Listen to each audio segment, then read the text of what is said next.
আমাদের কি হয়েছে আমরা মৃত্যুকে ভয় পাই না? আমাদের কি হয়েছে আমরা মনে করি না যে আমরা মারা যাব?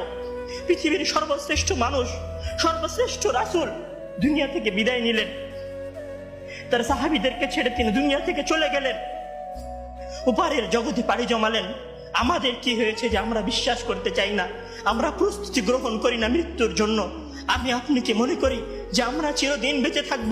আমি আপনি কি মনে করি যে আমার গ্যারান্টি রয়েছে আমি সালাত আদায় করে আমার রুমে ফিরে যাব?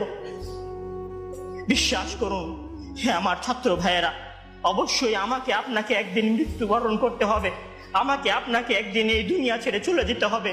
সুতরাং মৃত্যুর জন্য প্রস্তুতি গ্রহণ করুন, সুতরাং মৃত্যুর জন্য প্রস্তুতি গ্রহণ করুন। সেই দিন আসার পূর্বে, যেই দিন মৃত্যু আপনার দরবারে উপস্থিত হবে এবং মহান আল্লাহ তাআলাকে আপনি বলবেন, হে আল্লাহ, আমাকে স্বল্প একটু সময় দিন, আমাকে স্বল্প একটু সময় দিন, আমি ফিরে যাই এবং কিছু নেক আমল করে আসি। কাল্লা ইন্নাহা কালিমাতুন হুয়া কাইলুহা। তখন মহান আল্লাহ তাআলা বলবেন, কোনো সুযোগ নেই, এটা তো তার মুখের কথা মাত্র, সে ফিরে গেলে আবারও আমল করবে না, সে ফিরে গেলে আবারও আমল করবে না। সম্মানিত ভাইরা, সেই দিন আসার পূর্বেই প্রস্তুতি গ্রহণ করুন, সেই দিন আসার পূর্বেই প্রস্তুতি গ্রহণ করুন। জেনে রাখুন, সেই দিন উপস্থিত হয়ে গেলে আর কোনো আমল করার সুযোগ থাকবে না।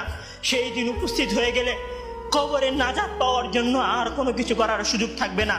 সেই দিন এসে গেলে 2 রাকাত সালাত আদায় করে আল্লাহর কাছে ক্ষমা প্রার্থনা করার কোনো সুযোগ থাকবে না। সেই দিন এসে গেলে রাতে জেগে 8 রাকাত তাহাজ্জুদ সালাত আদায় করার কোনো সুযোগ থাকবে না। এখনো সময় আছে। মহান আল্লাহ তাআলার দরবারে নিজেকে সঁপে দিয়ে তার কাছে ক্ষমা প্রার্থনা করুন। মহান আল্লাহ তাআলার দরবারে নিজেকে সঁপে দিয়ে তার কাছে ক্ষমা প্রার্থনা করুন।